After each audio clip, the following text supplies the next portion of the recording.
તમારા વૈષ્ણવનું શું કર્તવ્ય છે? તમારા વૈષ્ણવનો એ કર્તવ્ય છે, જે વૈષ્ણવ ન હોય તેને વૈષ્ણવ બનાવો, જે દુઃખી હોય તેને સહાયતા કરો, સહાયતા કરીને જો ધર્મ માર્ગ ઉપર આગળ વધે એમ હોય તો એને આગળ વધારો. આ સમાજ સેવા છે. તો કેવી સમાજ સેવા કરવી? જે પુષ્ટિ ધર્મની વિરોધી ન હોય. માફ કરજો, પણ ઘણા લોકો અમને કહે, વૈષ્ણવ હોય, અમે પૂછીએ કે શું કરો છો, કે નહીં આપણે કાંઈ બીજું કાંઈ બહુ વધારે કરતા નથી, આપણે તો ભગવાનનું નામ કે નથી લેતા, આપણે ગાયની સેવા ને થોડી સમાજ સેવા કરીએ એટલે બધું થઈ ગયું આપણું કામ. આવા ઘણા અમને જવાબ દે. અહીંયા ભીવંડીમાં ઘણા વૈષ્ણવને પૂછી એટલે આવો ઉત્તર દઈએ, અને એ ઉત્તરમાં એમને એમના મોઢા ઉપર એવું દેખાતું હોય કે ભાઈ અમે સમાજ કલ્યાણનું, સમાજ સેવાનું કાર્ય કરી છે એટલે બધું થઈ ગયું, એમાં બધું આવી ગયું.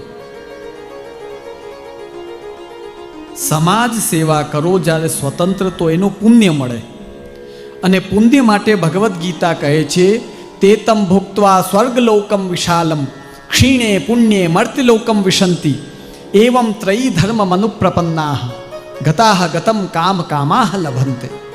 ધ્યાન દેજો વૈષ્ણવ, પુણ્ય કરો એનો વાંધો નથી, પણ પુણ્ય છે એ ક્ષયિષ્ણુ છે. ક્ષયિષ્ણુ એટલે કે બેંક ખાતામાં તમે કાંઈક જમા કરાવો, જેમ જેમ ચેક લખતા જાઓ એમ ઓલી આપણી બેલેન્સ શું થતી જાય? ઘટતી જાય. એમ પુણ્ય છે ને એ બેલેન્સ જેવા છે, જેમ જેમ ખર્ચશો એમ પૂરા થશે. ત્યારે ભગવત સેવા છે એ બેલેન્સ જેમ નથી, એ સાક્ષાત ભગવાનને પ્રાપ્ત કરાવનારી વસ્તુ છે. એટલે જો ત્રાજવું હોય ને એમાં બે વસ્તુ મૂકો. એક બાજુ ભગવત સેવા કે જેનાથી મુક્તિ પ્રાપ્ત થાય, ભગવત પ્રાપ્તિ થાય. એક બાજુ ક્ષય થાય એવો પુણ્ય. શ્રી મહાપ્રભુજી શું આજ્ઞા કરે છે કે પુણ્ય કાર્ય કરો. પુણ્ય કાર્ય કરવાની મના નથી, પણ મોટી વસ્તુ જ્યારે કરી રહ્યા હો કે જેમાં સાક્ષાત ભગવત પ્રાપ્તિ થતી હોય, એ વસ્તુનો ત્યાગ કરીને, અવહેલના કરીને ક્ષય થવાવાળી વસ્તુ પર જ્યારે તમે ધ્યાન દો તો આની વિરોધી થઈ જાય છે. આવી સમાજ સેવા પુષ્ટિ માર્ગીય વૈષ્ણવે કરવાની નહીં. ધ્યાનમાં આવ્યું ને? મોટી વસ્તુ મળી રહી છે કે જ્યાં પાછા અહીંયા સંસારમાં આવવું પડતું નથી, એ પ્રાપ્ત થઈ રહ્યું છે. એને છોડીને ખાલી ડેબિટ ક્રેડિટ વાળો જે વિભાગ છે એને તમે મહત્વ આપી રહ્યા છો. તો સમાજ સેવા કરો, પણ પહેલા આ કરી ને પછી બાકીના સમયમાં આ કરો. આ છોડી ને આ કરો તો આ તો ક્ષયિષ્ણુ છે, ક્ષય થઈ જશે. આ ક્ષય નહીં થાય તો ન ક્ષય થાય એવાને પકડો. ક્ષય થાય એવા ઉપર ડિપેન્ડ રહેવાનું પુષ્ટિ માર્ગી વૈષ્ણવનું કર્તવ્ય નથી. ધ્યાનમાં આવ્યું તો? સમાજ સેવાની મના નથી. ભગવત સેવા વિરોધિની પરોપકારો ન કર્તવ્ય. ભગવત સેવા છોડો, ભગવત સેવાનો ઉલાર્યો, અને પુણ્ય પ્રાપ્ત કરવા માટે સમાજ સેવાનું કરવું. આ વાતનું મહાપ્રભુજી વિરોધ કરે છે કે આ ન થવું જોઈએ. પહેલાં મુક્તિ દેવાવાળું કાર્ય કરો, પછી પેટા વિભાગમાં પુણ્યવાળું કાર્ય ભલે કરો, કંઈ વાંધો નથી. પુષ્ટિ માર્ગી સમાજ સેવાનો આ સ્વરૂપ છે, સમજો. બાકી ડોનેશનો બધા કરે છે, કરો આનંદથી, કોઈ મના નથી, મજા આવે છે બધાને. પુષ્ટિ માર્ગમાં કંઈ ડોનેશન ઓછા નથી થતા. દાન અમે ત્યાં ડોનેશન કર્યું ને અહીંયા ડોનેશન કર્યું, પણ છે ક્ષયિષ્ણુ, એ સમજી લેજો. તો ભગવત સેવા વિરોધી પરોપકારની આચાર્યજી મના કરે છે, બાકી પરોપકારની પુષ્ટિ માર્ગમાં ના નથી. રોજમાં તો 4 ઘડી અમુક પલ કીર્તન કરે, પણ આજ તો 11 છે. 11ને જાગરણ થાય ને, મર્યાદા માર્ગી કરે, આપણે પુષ્ટિ માર્ગી નથી કરતા. કારણ કે આપણે સેવાનો વિચાર કરીએ કે પાછા બીજા દિવસે ઠાકુરજીના શૃંગાર કરતાં કરતાં ઝૂલા આવે, એના કરતાં ટાઈમસર ભગવત નામ લઈને સૂઈ જવું સારું કે સ્વસ્થ થઈને પાછા સેવા તો કરીએ. જોજો, કોઈ વ્રત આદિ કોઈનો વિરોધ નથી પુષ્ટિ માર્ગમાં, પણ પુષ્ટિ માર્ગનો મુદ્દો એક જ છે કે ઠાકુરજીની સેવામાં ખલેલ કરે એ બધી વસ્તુને થોડીક દૂર રાખો અને એટલી જ વસ્તુને અપનાવો કે જે ઠાકુરજીની સેવામાં ખલેલ ન કરે.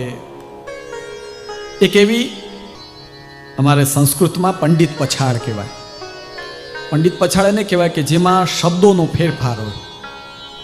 તેમાં પંડિત પછાડ આવે છે, એકાદશ્યામ વિશેષેણ કર્તવ્યમ ભોજનદ્વયમ. એકાદશીના દિવસે વિશેષ કરીને 2 ભોજન કરવા.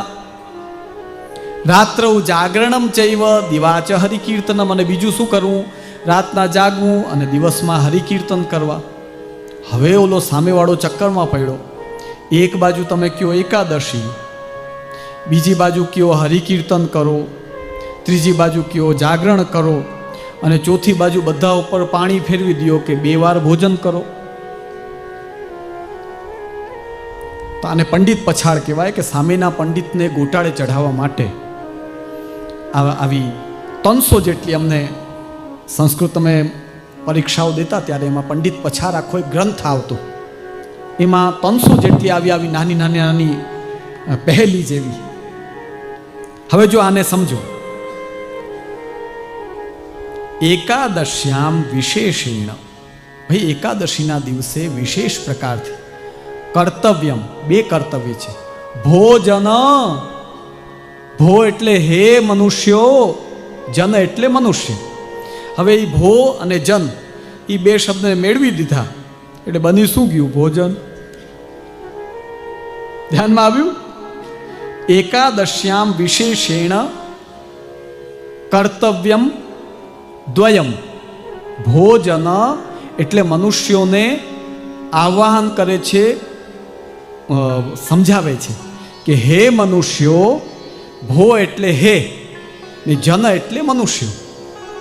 તો એકાદશ્યામ વિશેષેણ કર્તવ્યમ ભોજન દ્વયમ. હે મનુષ્યો 2 કામ કરો. કયા? રાત્રૌ જાગરણમ ચૈવ દિવાચ હરિકીર્તનમ. હવે આને ભોજનને ભેળવી દીધું તો ચક્કરમાં પડી ગયા. એ કે કર્તવ્યમ ભોજન દ્વયમ, 2 ભોજન કરવાના. ને પછી શું કરવાનું? કે રાત્રૌ જાગરણમ ચૈવ દિવાચ હરિકીર્તનમ. તો કે ભાઈ આ મેળ બેસતું નથી. એક બાજુ તમે કહો કે એકાદશી, બીજી બાજુ કહો કે રાતના જાગરણ કરો, ત્રીજી બાજુ કહો કે સવાર દિવસના હરિકીર્તન કરો, અને ચોથામાં આવીને ધબડકો એ કે 2 ભોજન કરો. તો આને શું કહેવાય? પંડિત પછાડ. ધ્યાનમાં આવ્યું ને?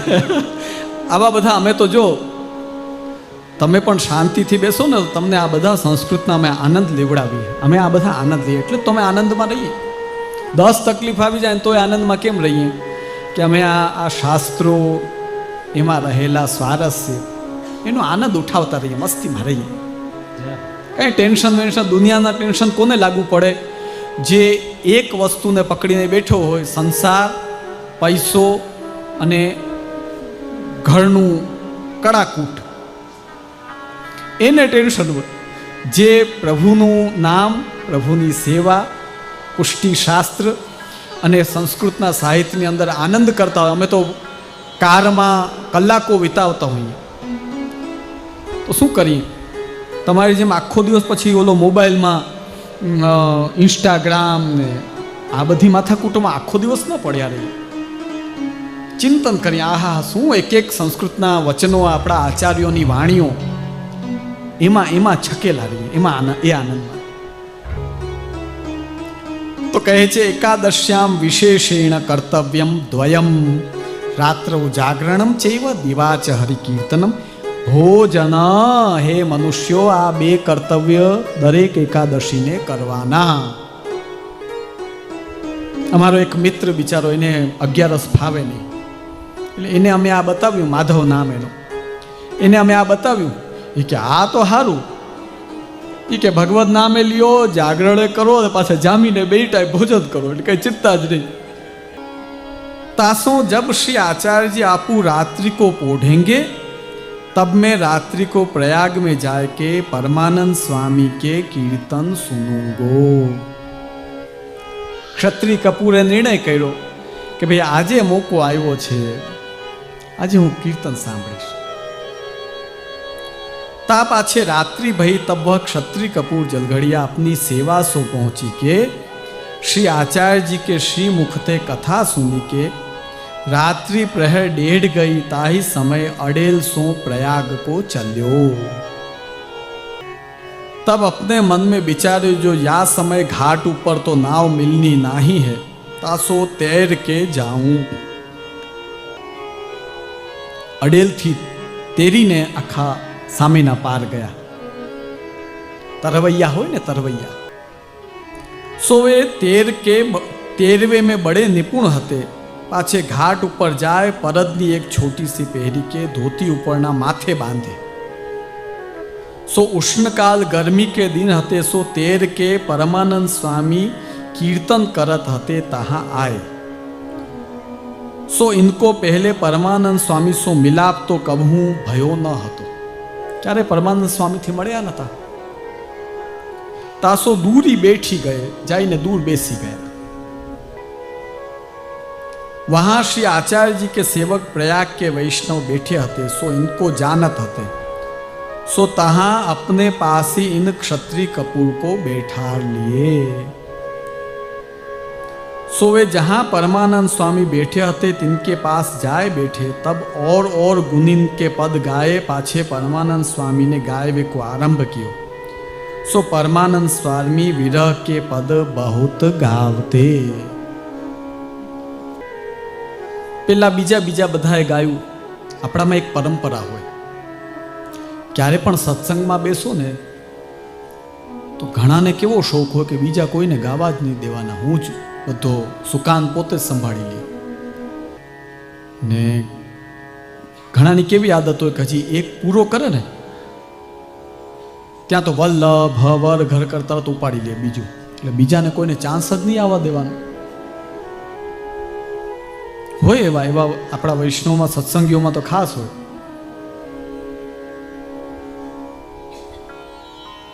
કે પહેલાથી 2 જણા વાત કરી લે કે જો આ પૂરું કરે એટલે ઉપાડી જ લેવાનું, આપણે મૂકવાનું જ નહીં, બીજાનો ચાન્સ જ નહીં આવવા દેવાનો. આપણે કંઈ જરાક રોકાઈએ તો બીજા બોલે, તરત ઉપાડી લઈએ. પણ એવું નહીં કરવાનું. સત્સંગમાં બધાને થોડો ગાવાનો લાભ દેવાનો. આપણે એકવાર ગાયું હોય તો બીજી વારમાં કોઈ બીજાને પણ લાભ દેવાનો. એવું નહીં કરવાનું, બધું આપણે જ લઈ લેવાનું. સાચા વૈષ્ણવ હોય ને એ કોઈ પણ જગ્યાએ જાય તો એમાં લૌકિક સ્વાર્થ ન હોય. કોઈનું ને કોઈનું કાંઈક ભલું કરવા જાય. नहीं तो इनको श्री ठाकुर जी आप सानुभाव हते. सो ऐसे भगवदीय काहे को काहू के घर जाए. जो समझवानो विषय है. ठाकुरजी जेमनाथी बोलवा लागे एने पछी लौकिक में कोईना कीर्तन सांभळवानी, कोईने पासे त्यां जवानी जरूर शुं छे? जेना माटे कीर्तन सांभळो छे ई ज बोले छे. बोलो वात करे छे आपणे. तमे सेवा कीर्तन भगवत नाम केना माटे लियो छो? घणा लोको छे ने पुण्य माटे लिए. जो गलत न लगाड़ता. अहींया ભીવંડીમાં અમારા જે વૈષ્ણવનો સમાજ છે એના અમે ઘરે પણ ગયા છીએ. અહીંનો સમાજ છે ને સેવા કરતાં પુણ્યનો શોખીન વધારે છે. જો સાફ મોઢે કહું છું તમને. આજે પણ આ સત્રમાં આવ્યા છે, કેટલા તો પુણ્ય કમાવા આવ્યા છે કે ભાઈ કાંઈક ભગવત નામ સાંભળશું, મારા શ્રીના આશીર્વાદ મળશે, ઘરમાં સારાવાનું રહીએ, પુણ્યશાળી બનીએ, આનંદ કરીએ. ઘણાને કંઈક એના કામ પૂર્ણ ન થતા હોય તો તરત કહે કે ભાઈ ચલો આ કંઈક ધર્મ કરશું તો આપણા કામ થઈ જશે. આવી રીતે પુણ્ય કમાવાય ઘણા આવ્યા. પણ સાચા ભગવદી હોય ને એ પુણ્ય કમાવા નહીં, એ કોઈને કોઈ નું હિત કરવા માટે જાય. એટલે અહીંયા વસ્તુ બતાવી છે સમજવા જેવી કે જેમનાથી નવનીત પ્રિયાજી બોલતા, નવનીત પ્રિયાજી આજ્ઞા કરતા કે તું મારું આ કાર્ય કર, આ કર, મને આ ગમે છે, એમને પ્રયાગમાં આવીને મર્યાદા માર્ગીય ભક્ત, કેમ કે પરમાનંદાસજી ત્યારે હજી બ્રહ્મ સંબંધી નહોતા, તો એમની કીર્તન સાંભળવાની જરૂર શું હતી, આવશ્યકતા શું હતી? સો એસે ભગવદી કાહે કો કાહુ કે ઘર જાય, આવા ભગવદી કોઈના ઘરે શું કામ જાય? परंतु परमानंद स्वामी के ऊपर कृपा होनहार है, तासो श्री नवनीत प्रिय जी वा क्षत्रिय कपूर जलघड़िया को मन प्रेरी के याके संग आपू ही पधारे. समझवानो विषय है वैष्णव. ત્યાં સાંભળવા જવાની શું જરૂર છે? અહીંયા સાક્ષાત ઠાકુરજી બોલે છે, વાત કરે છે, અહીંયા આનંદ છે. આચાર્યજીની કથા રાતના શ્રવણ કરી પછી ત્યાં જવાની શું જરૂર છે? પણ શ્રી નવનીતલાલે જ એમનો મન પ્રેર્યો કે તું જા. ખુદ નવનીતલાલ, નવનીત પ્રિયજી એટલે કોણ ખબર છે? નાથદ્વારામાં જે લાલન બિરાજે છે, અડેલમાં શ્રી મહાપ્રભુજીના ઘરે બિરાજતા, અને આપને ત્યાં જલઘડિયાની સેવામાં, જલ ભરવાની સેવામાં ક્ષત્રિય કપૂર હતા. પરમાનંદ સ્વામી ઉપર એટલો પ્રેમ એટલે એમને પોતાના બનાવવા માટે ક્ષત્રિય કપૂરનો મન એવી રીતે પ્રેર્યો કે તું એના કીર્તન સાંભળવા જા. અને કારણ શું? કે એમની ગોદીમાં બેસીને પાછા નવનીત પ્રિયજી કીર્તન સાંભળી રહ્યા છે. વિચાર તો કરો. ઠાકુરજીને કૃપા કરવી હોય, પ્રભુને કૃપા કરવી હોય તો કેવા કેવા માધ્યમ અને કેવા કેવા કૌતુક, અને કૌતુક કહેવાય. હવે પરમાનંદ સ્વામી પણ થાક્યા એટલે એમને પણ જરા કામ બેઠા એટલે નીંદર આવી ગઈ. આખી રાત જાગરણ કર્યો હતો. तासो भगवत नाम लेवे के अर्थ चारी घड़ी रात्रि पिछली को सोए, सो काहे ते जो सोए नहीं तो द्वादशी के दिन आलस शरीर में रहे. એટલે પરમાનંદ સ્વામી જરા કામ ઝપકી, તમારા ગુજરાતીમાં આપણે ન કહેવાય, झपकी लीधी खाली. सो नींद आवत ही परमानंद स्वामी को स्वप्न आयो. जराक झपकी आई एटले परमानंद स्वामी ने सपना आयो. सो स्वप्न में देखे तो श्री आचार्य जी के सेवक क्षत्रिय जागरण में बैठे हैं और इनकी गोदी में श्री नवनीत प्रिय जी बैठे देखे. और श्री नवनीत प्रिय जी स्वप्न में मुस्कुराए के परमानंद स्वामी को आज्ञा किए, जो आज मैंने तेरे कीर्तन सुने. हसीने आज्ञा करी, प्रसन्न थईने कि आज मैं तारा कीर्तन सांभळ्या.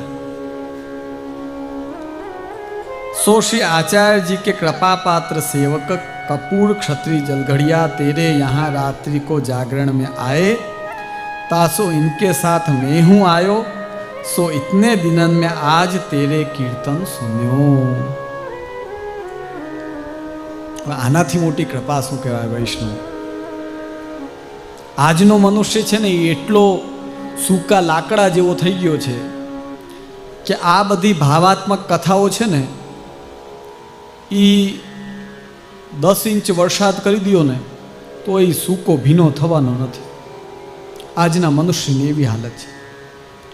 પોતાનામાં એવો પડેલો છે, ઠાકુરજી મારું શું કરે છે, ઠાકુરજી સાથે જોજો લેવા દેવીનો જ વ્યવહાર છે બધાનો. હું ઠાકુરજીનું કરું, ઠાકુરજીએ મારું શું કર્યું? તો કે ભાઈ કાંઈ નહીં, તો પછી તો મતલબ શું? આજના મનુષ્યની મનોદશા એટલી બધી રૂખી થઈ ગઈ છે કે શ્રી ઠાકુરજીની કૃપાને અનુભવ અને ફીલ પણ નથી કરી શકતો. બોલો, હવે વિચાર કરો, શ્રી નવનીતલાલ શ્રી મહાપ્રભુજીના ઘરે ત્યાં બિરાજે છે, ત્યાંથી ખાસ પરમાનંદ સ્વામી ઉપર કૃપા કરવા ક્ષત્રિય કપૂરની ગોદીમાં બિરાજીને પરમાનંદ સ્વામીને પોતાનો બનાવવા આપ અડેલથી ત્યાં પધાર્યા અને પછી સ્વપ્નમાં આજ્ઞા કરી કે આજ મેને તેરે કીર્તન સુને. આને કહેવાય ભગવદીની વૈષ્ણવની कृपा. तब परमानंद स्वामी की नींद खुली, सो नेत्रन में श्री नवनीत प्रिय जी को स्वरूप कोटि कंदर्प लावण्य ऐसो स्वप्न में दर्शन भयो. एवा सुंदर स्वरूपना दर्शन थया नवनीतलालना. तासो नेत्रन में हृदय में ज्ञान भयो. तब परमानंद स्वामी के मन में चटपटी लागी और आरती भई जो मैं कब श्री नवनीत प्रिय जी के दर्शन करूं. ता पछे परमानंद स्वामी ने अपने मन में विचार किया. पछी त्यांथी बाधु छोड़ीने तरत दौड़ा. चलो प्रयाग, हवे तो हवे बीजू काई न पोसाय, हवे गमे नहीं काई. विचार करो, परब्रह्म भगवान नो अनुभव जेने थई जाए